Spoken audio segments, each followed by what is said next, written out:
Forget what your customer thinks about price. Today, we'll talk about what your customer feels about price. Welcome to The Buyer's Mind, where we take a closer look deep inside your customer's decision-making mechanism to reverse engineer the perfect sales presentation. Now, please welcome your host, Jeff Shore. Well, welcome everyone to The Buyer's Mind, where we investigate exactly what's going on in the minds of prospects who are considering a purchase decision. This podcast is all about taking a stroll, climbing around in the buyer's brain, and it's ultimately about knowing the customer so well that the sale begins to roll right out in front of you. But we like to have fun and celebrate this wonderful, wild world of sales along the way. I'm your host, Jeff Shore. You can read your full bio in the show notes, or you can visit jeffshore.com and you can sign up for our newsletter and check out our books and all kinds of resources there. Hey, Murph, our show producer, Paul Murphy. Murph, we're going to try and unpack this mysterious thing called pricing philosophy. Let me ask you, do you think about how retailers strategize on pricing, or do you only think about how the price affects you? How retailers do it is a giant mystery to me. So I really only think about it from my perspective. How does it impact me? Yeah, I think that that's probably true for most of us. But there is a pricing philosophy, and we're going to look at that today. And that leads us to our quote of the day from Warren Buffett, Uncle Warren. Price is what you pay. Value is what you get. Listen, you might have heard that before, and it is incredibly valid. From your customer's perspective, the price is nothing more than an enabler, but the value is the gain. The value is what they're really going after here.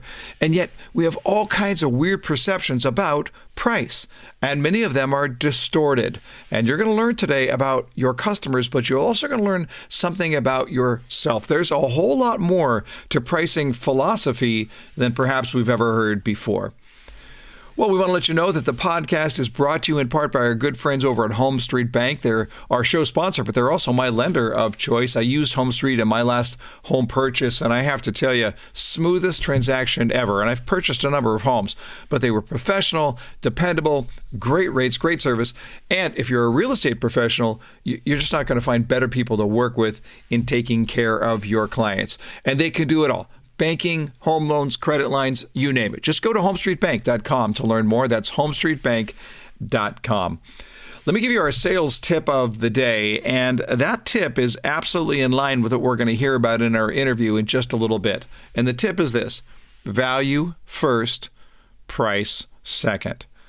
Value first, price second. I'll put it another way. The earlier in the conversation that you talk about price, the less likely it is that you're going to get a sale.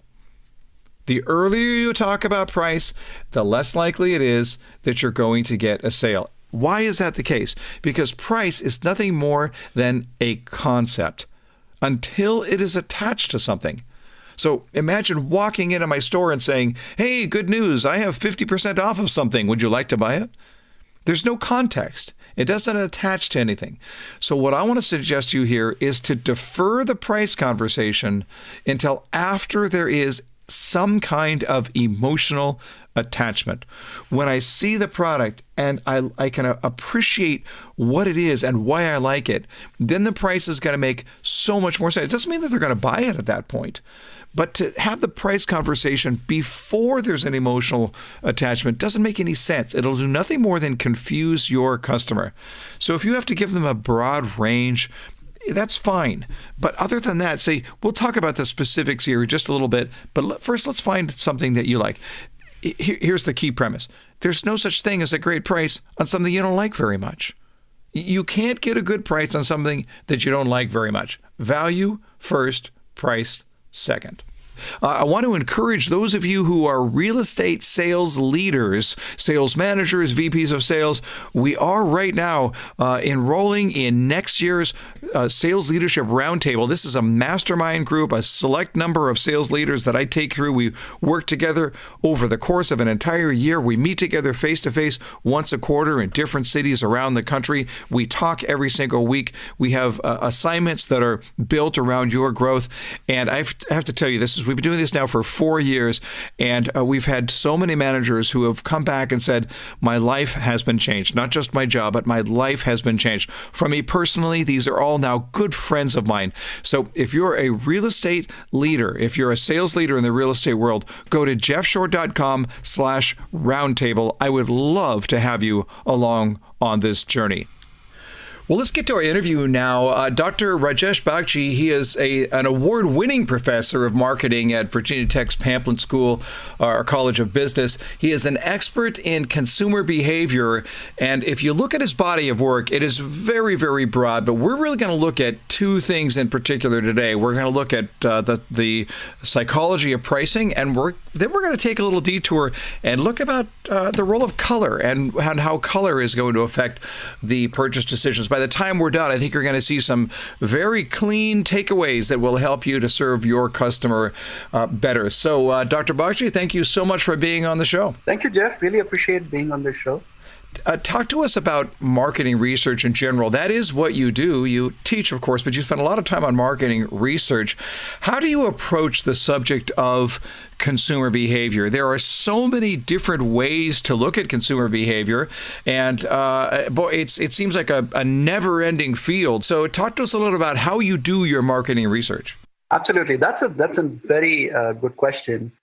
Some of it I owe it to my background. I have an engineering background. And so when I worked in the industry, I was really focused on bringing the best product to the market. And then I realized that there is a little bit more to it than just coming up with the best product. That finally, it's about consumer adoption. If consumers don't buy what you're selling, then it really does not matter what you're producing. So that moved me from a product-centric approach to a consumer-centric approach. Mm-hmm. And that's when I started looking into, why and how consumers make decisions and, what propels them and what they're thinking and their thought process. So you really you went from sort of an engineering background to essentially a psychology exploration. Absolutely. So now what I do is I combine psychology and economics, mm-hmm. and I study marketing aspects of it. Then how does it actually affect consumers in the marketplace? It's interesting because you're combining psychology and economics, two disciplines that are sometimes at odds with one another. Because when you look at the study of economics and what the rational mind might do, then you look at the field of psychology and recognize that human beings are anything but rational so much of the time.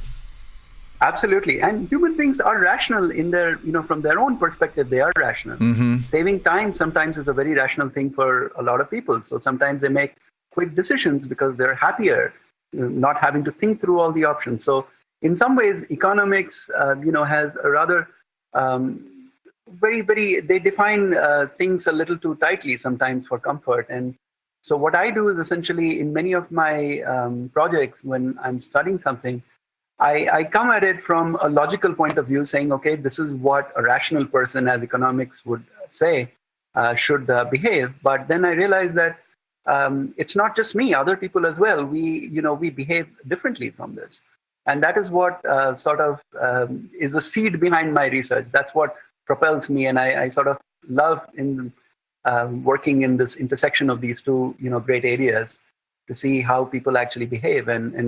And my research, I also try to say, okay, economics would probably predict this, but this is what happens, mm-hmm. and this is probably why it happens. So there's the concept that there is, in fact, no such thing as irrational behavior. All behavior is rational from the perspective of the person who is behaving that way. And then it's just a matter of understanding why they believe that that's a rational behavior. Absolutely. That is my perspective in mm-hmm. this. Yeah. That, what we do is the right thing for us, mm-hmm. and the question is, why do we do it? So from that perspective, the decision-making shortcuts, the heuristics that we carry along, sometimes what we would look at as, say, cognitive error is not, in fact, error if it makes my life easier to deal with. I mean, really, how much time do I want to deliberate over a pack of gum at the store, right? It's like, oh, it's a pretty package and it's a reasonable price. I think I'll just take the gum because some things are just not worth it. Absolutely. And in other situations, we are not even aware of how certain things influence us. Mm-hmm. So in situations like that, to say that this is the rational approach, that we should be aware, that is, I think, a little far-fetched as well. Let's talk about numbers, and I'd like to start with, if you will, the philosophy of numbers. It seems that we should approach our understanding of price, for example, a form of number, in a very systematic way, but in fact, it's very confusing. It's one of those sort of odd things. We don't often think about the philosophy of numbers, but when I was studying and preparing for this very conversation, I think you have some things to say about that. Absolutely. I think numbers are something that really fascinates me because, being an engineer, I've always thought that numbers are very objective, that they convey the same information that sometimes can be lost in other forms of communication, like when you say the same things using text form or other forms. But I was really, really surprised when I got into this field and I started thinking about, from a consumer's perspective, that the way consumers interpret numbers can actually be very, very different. I can give you several examples. So one example, maybe this was a project that actually I started when my daughter was born. So she was born, and I used to often go to the grocery store to buy diapers. So at that time, they would have, they would have a smaller package with 19 diapers or a larger package with 38 diapers. So when buying diapers, I would often go for the larger package, because I simply thought that it was a better deal. Then I'm buying 38 diapers, so I'm sure I'm getting a better deal. I probably looked at the price once or twice, but since this was something that we had to buy on a regular basis, I stopped looking at the price and I said, well, this is something I need to buy. One day it turned out that they didn't have the 38 diaper package. And so I decided to buy the 19 diaper one. And then I suddenly realized, because they still had the unit prices posted over there, I suddenly realized that 2 packets of 19 diapers actually cost less than 1 packet of 38 diapers. And this really fascinated me. I was like, why did this happen? And so this led to this idea that sometimes when you're looking at benefits, you anchor on the benefits and you don't pay attention to the price as much. So this led to this project where we started looking at larger package sizes. So for instance, imagine you are downloading songs from iTunes, $29 for 70 songs. Is that a good deal? Well, it actually is a very good deal, because iTunes usually charges like 99 cents or upwards per song. So $29 for 70 songs is actually a fantastic deal. But what if I told you that instead of saying $29 for 70 songs for $29? Would it change how you evaluate these 2 prices? I mean, clearly, as you can see, the information is the same in both cases, right? So it's kind of ludicrous to say that one would be better than the other. But what we found is that people actually thought 70 songs for $29 is actually a much better deal than $29 for 70 songs. And so then you might wonder, how is this connected to the diaper example that I gave you earlier? What we found as we went deeper into this research is, when you say 70 songs for $29, people anchor, or people focus on 70 songs. And they say, wow, 70 songs, that's a great deal. Oh, $29, not so bad. But when you say $29 for 70 songs, they say, oh, $29, huh? And what am I getting? 70 songs. That doesn't sound as good. So there's just the order of the presentation of the information will have a profound impact then on the consumer's opinion. You get down into the minutia of this, because you could take the conversation in any number of different directions, even down to the point of the differences and the different schools of thought on round numbers versus non-round numbers. Can you talk about that a little bit? Absolutely. So round numbers are generally more fluent. So what are round numbers? Like, there are many definitions of round numbers, but the most commonly agreed upon definition is that anything that can be divided by 5 or by 10. So something like 70 is a round number. 68 would not be a round number. If I tell you that something costs 70 versus something costs $68, 70 is much more fluent. It goes in much easier. So because of that, the pain of payment is also lower. You don't feel that you're paying that much when you're paying 70 versus 68, which is counter-normative, right? I mean, one would expect 70 to be more expensive. So that is one way of looking at it. There's also some other research that says that people think of round numbers as goals. So if you tell somebody that it's a top 10, that I'm in the top 10, people actually think that is better than saying I'm in top 9, even though normatively one would expect that top 9 is better than top 10. When you look at that round number, especially if it relates to price, does that still hold true if there is a barrier that gets crossed? So, for example, if I'm selling cars and I can choose to price my car at $30,000, or I can choose to price my car at $29,950. Your theory would be that the round number would be more attractive, and yet now I'm into the 30,000s versus the 20,000s. Does that still hold up? Well, that's an interesting question. Actually, there is research that can speak both ways on it. So there is some research by Manoj Thomas and his colleagues, where what they looked at is larger numbers. So we're looking at buying a house and stuff like that, right? So we're looking at really large numbers. Right. So what they found in their research is that if you use round numbers versus you use more precise numbers, right? What people think is that precise numbers are usually used for smaller amounts. Others have shown, like in negotiation context, for instance, if you're negotiating the price of something, not at the initial stages of a negotiation. Let's say you and I are negotiating the price of something we're selling on Craigslist, right? So let's say I start by saying, hey, it's $320, right, for this table. So these guys have found that if I make an offer of $300 at some point towards the end of the negotiation, right, the buyer actually thinks this is like a firm offer, that it's a complete offer. As opposed to if I made an offer of, say, $305 or $295, then the buyer will actually counter-argue because it's not like a round number, it's not complete.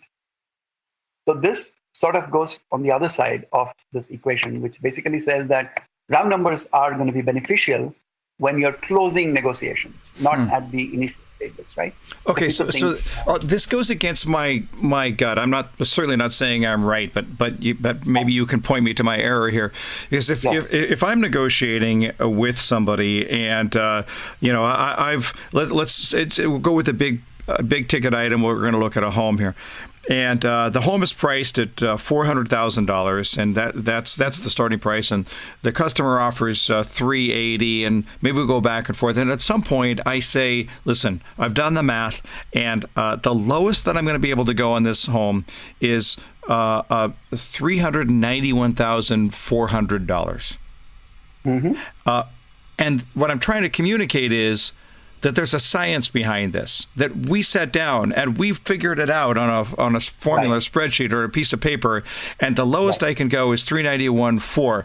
If I looked at it and said 390, it feels arbitrary, like I just sort of pulled out that number out of my ear, whereas 391.4 sounds a little bit more scientific. Does the rationality influence the consumer behavior at that point?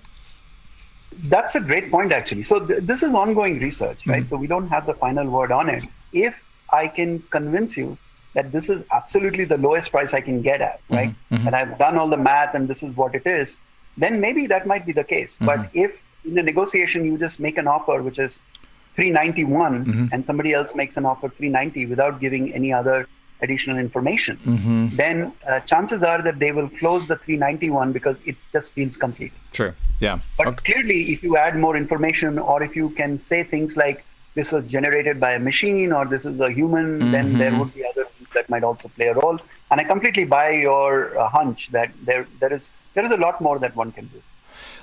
If we can go back quickly to what we were talking about earlier, one of the other things I wanted to also talk about is this idea that you had mentioned, that once you cross a threshold, what happens, right? So let's say you're pricing something for $21 versus somebody else is pricing it for $19, right? So what a lot of people say that what happens is people focus on the left digit and forget. So when you say 19, they may actually remember it as, oh, it's something more than $10. When you say something is 22, they may actually remember it as, oh, it's in the 20s. So clearly in such cases, again, you would find a difference because it is crossing the threshold. Okay. And I have some research, which is kind of interesting, I thought, was that if I price something which is alliterative, so if I tell you that 2 T-shirts for 20, right? People think that's a better deal than 2 T-shirts for 19. because of the alliteration alone. Exactly. So it leads to fluency. So it's something similar. We were talking about fluency earlier. So when I say 2 t-shirts for 20, it is very fluent. You just buy into it and you don't feel the pain of payment as much. All right. So this is just the cognitive shortcut that easy equals right or simple equals right. It made sense in my mind. Yeah. Right. And you also use an affective way to process this because, it leaves a good sense. I mean, you feel good and then you say, wow, this seems like a good deal. But if it's the other way around, then you try to divide, you're trying to figure out, what am I getting and all that stuff. So you use a more cognitive approach, which potentially can change your evaluation or purchase decision. Let's talk about the psychology of discounting for a moment. You did some really interesting research showing an identical product, 2 different stores. In one of the stores, the product is marked down by 10%. At that point, it's the same product. It should sell more briskly, but it doesn't. What's going on here? So there, our objective was to understand the difference between needs and wants. So the point there is that, sometimes there are things we need, like when we go to the store and you have to buy cereal, you actually need to buy cereal. That's something, as families we eat in the morning for breakfast, or eggs and things like that. But there are other products that are actually not needed. They are basically wants. So maybe chips or candy or, some other things like that.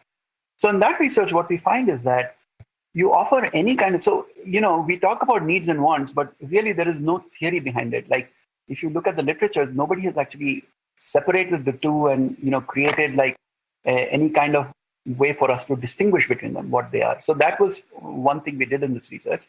And what we found also interestingly is that when you have small discounts, so discounts that are less than 10%, when it is for needs such as cereal, they should increase sales because it's a need. I need my cereal and you're giving it to me for 10% off or 8 or 7% off. Of course I'm going to buy it.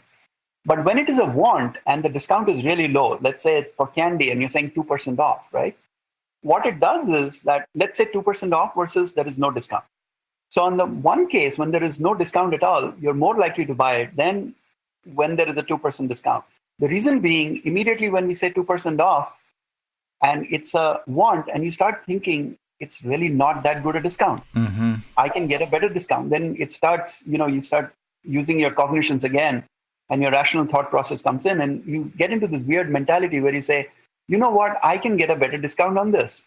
And so surprisingly, your likelihood of purchasing actually goes down. But again, it's only for wants, right? So for needs, because you actually need the product, it's even 5% or 2% off is actually good justification to buy the product. So if you had a product, a candy bar at 2% off at one store, and it just down the street, the same candy bar at the regular price, what you're saying is that you'd have the consistent rate of sales for the candy bar at the regular price, and people would just simply not buy the candy bar that's 2% off. Yes. Okay. They're less likely to buy it. I mean, some people will probably buy it. Right. But on average, if you looked at overall sales, it'll be lower. Right. We actually have real data that we've looked at, for different product categories. And so does this fall under the price quality heuristic? Is that part of it? Just the idea that if I'm paying full price, it must be a better quality. As soon as you put a discount on it, in my mind, I'm discounting the quality of the product. It can potentially be that, but we didn't find it because we also had, we had different products. Some products were store brands, some were like nationally well-recognized brands, and we did not find a difference. So the argument would be that if it's like a nationally recognized brand, then perhaps such kind of discount should not change my quality perceptions. Okay. So then I would predict that in those brands, I wouldn't see it, but I'd be more likely to see it maybe in store brands, which may not have that strong of a brand image of having a higher quality. Let me shift gears here. You actually did some research around the facial posture of a salesperson during a negotiation. Fascinating stuff. What did you discover? So this was part of my dissertation. So, being in the industry, one of the things I had to do was negotiate. And this is what really got me into marketing, because I realized sometimes my negotiation, whatever I was taught would work, sometimes it wouldn't work. And it was always fascinating to understand what went wrong.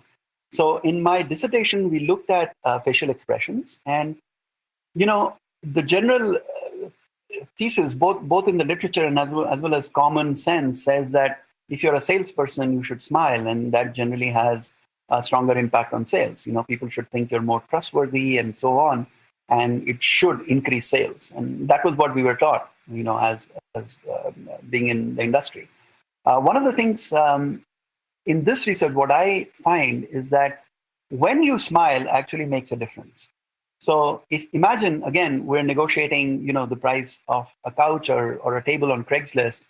And towards the end of the negotiation, I make an offer of $300 or $300 and say, okay, this is my final price. And I actually smile at you. The inference that you would probably make is that I'm making a good deal as a seller on it.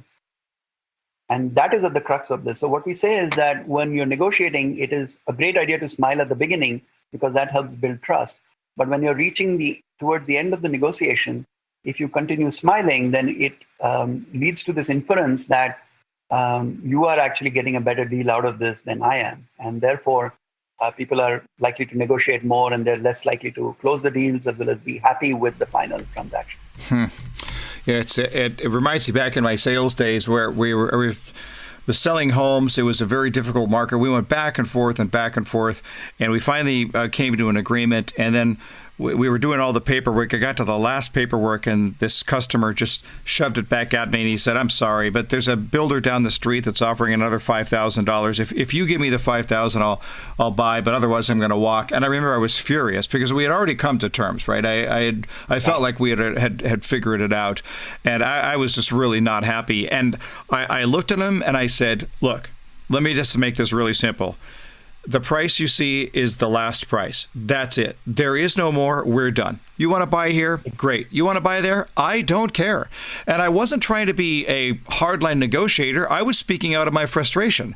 But the guy looked at me and said, "Okay, I'll sign." Exactly. And he made the right inference. Because he was like, he saw your face and he figured out, that he does not, you did not have any margin at all. That you're literally scraping the bottom. And interestingly, this is something, I come from India originally. And in India, pretty much anytime you go to a store, you negotiate, even like regular stores, they'll always quote a higher price. Right. And these sellers, they are experts at this. I mean, they know this better than anyone. When you come in, they'll smile at you. But when you're negotiating, they just start, they say, "Sorry, I mean, we're really scraping bottom over here." We're just about out of time, but I wanted to get into color here real quick. You've done quite a bit of research in the area of the use of color in marketing. Give us just the top level of what you found.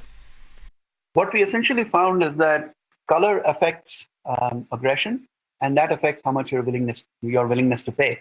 Interestingly, in negotiations, if you are exposed to red, then you are more likely to negotiate. You're likely to negotiate a lower price than if you're exposed to blue. But in auctions, you're actually willing to pay more when the background has red relative to blue. Because? That's because what happens is red leads to greater aggression. And in auction, an aggressive bidder is trying to outbid the competition and win the product. So therefore, when you're exposed to red, you're actually offering higher bids and you actually are willing to pay more. In negotiations, because there is no competition, the product is available, and you're just competing with the seller, an aggressive negotiator actually wants to get a better price. So therefore, when they're exposed to red, they actually are willing to pay less than when they're exposed to blue or other colors. So in general, if you're a marketer, you're staying with softer, warmer colors in order to create a little bit more peace and tranquility in the brain of your customer. Absolutely. I think blue is probably the best color to use. Okay. It's very calming, and actually in my office I have blue, and everybody looks and says, "Why?" Sometimes I explain, sometimes I don't, but sure, yeah. Essentially to keep a very calm environment. That's great. Very, very helpful, very interesting, and I think ultimately it's going to make a difference for our listeners. Dr. Bagchi, thank you so much for being on The Buyer's Mind. Thank you so much, Jeff. This was a pleasure, and I just want to add one quick thing. Sure. That you're doing a very, very important thing for us, because we do a lot of the stuff, in academia, and I am so glad that somebody is trying to take this out into the field where actually these things can be put to good use. Thank you. Thank you so much. Thank you. Well, Murph, that was fascinating. It's so interesting. You could hear not just that the guy is really, really smart, but very clearly, I'm always inspired by people who are really passionate about what they do. I sort of get the sense that that he is legitimately excited to be doing what he does. Did you get that sense? I'm not sure that the term is passion. I would change it to this, because it's the same thing you have, and that's curiosity. It's a deep-seated curiosity to find out what the answers are. Fair enough. Yeah. And from his perspective, then, boy, he's got a whole playground out here to be able to continually study. It's really, really cool. A couple of things that were really, really interesting. The idea of round versus non-round numbers. I just love the concept of top 10 is better than top 9. It shouldn't be, and yet it is, where we started to look at the difference, between $23 and $25 and how that's going to change us. I love the idea too, the alliteration in pricing gives us that affective sense that it triggers a mental and emotion. 5 for 15 just sounds so much better than 5 for 13. Did you find that interesting? I'm curious. I didn't get a chance to ask, but if you have 2 for $19.99 versus 2 for $20, is it because there's so many more numbers? There's 3 9s, and so that blows you go, nah, I can't do that. But for 2 for $20, I could do that. It's a good question, and maybe when we bring it back on, we'll ask him about this. But if you remember back, some time ago, we had Dr. Kit Yarrow on, and we were talking about this issue. And the idea is that if you've got a long string of digits, if you're selling an item that costs, $21,864.53. Okay, you're so much better rounding that off to 22,000 because it's just easier on the customer. And if we can think about simple and the idea that simple makes things right in the customer's mind, we're probably on the right track. That was interesting too about facial posture, wasn't it? About smiling or not smiling during the negotiation. It was, because it makes you suspicious all of a sudden when the salesman is smiling at the end, and you're like, I don't think I got such a good deal, did I? Right, yeah, but up to this point, you and I may have thought about that, but we probably thought about it non-consciously. There was a little checkup in our spirit, and yet we never really understood why. And now and that's why we do the buyer's mind, so we can understand your consumer does this, your customer does this. Why? Why did they do that? And we're hoping that the experts that we bring on this show give you, the listener, a greater understanding both of how you think and how your customer thinks. And I think that this is one key takeaway from today's episode, the idea that every human being is, in fact, rational in his or her own way. There is no such thing as irrational behavior. And you might be looking at a customer and saying, oh, that doesn't make any sense, or that guy's nuts, or whatever it is. There's no such thing as irrational behavior.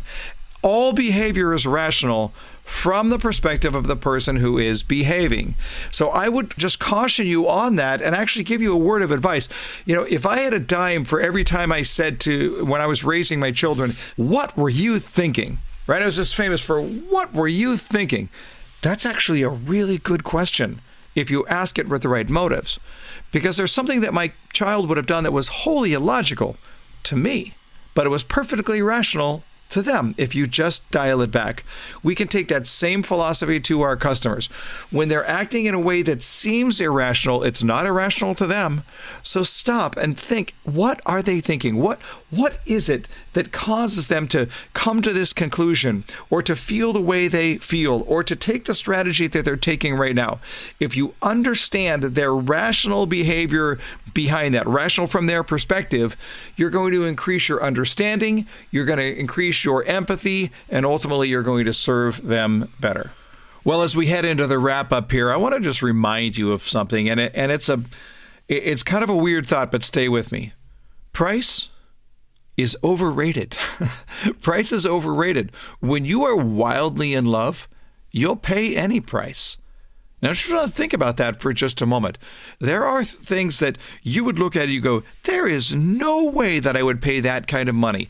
For example, at the time of this recording, a ticket to see Hamilton on Broadway in New York City, to see the musical Hamilton, is going to cost you $1,000. That's not the face value, that's the resale, but it's sold out for so long in advance that if you want to buy a seat, it's going to cost you $1,000. If you want a really good seat close to the stage, it's going to cost you significantly more than that. Now, you might be looking at her right now and saying, are you kidding me? $1,000? That's nuts. That's crazy. But I want to suggest to you that if you're saying that, you are not wildly in love. I'm telling you that there are people who are so passionate about this musical that they have listened to the recording over and over again, and they read the book, and they've watched the YouTube videos, and they're so passionate, they'll pay any price at all. This is the way that it works. When you're emotionally engaged in something, when it means something to you, when it's so important to you, you'll pay any price. You will be surprised at what you are willing to pay. Now, look, I'm not suggesting here that this means that you ought to be looking at and taking your product and trying to figure out how to charge an exorbitant price. That's not the point. The point is get your customer involved emotionally. And when they are involved emotionally, when they are in love, the price will become far less of a factor.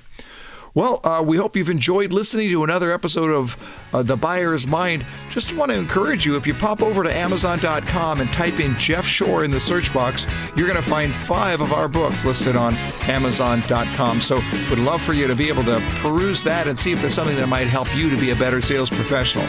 But that's a wrap on our podcast. Hope you enjoyed it. You can find everything you need over at jeffshore.com. And until next time, go out there and change someone's world.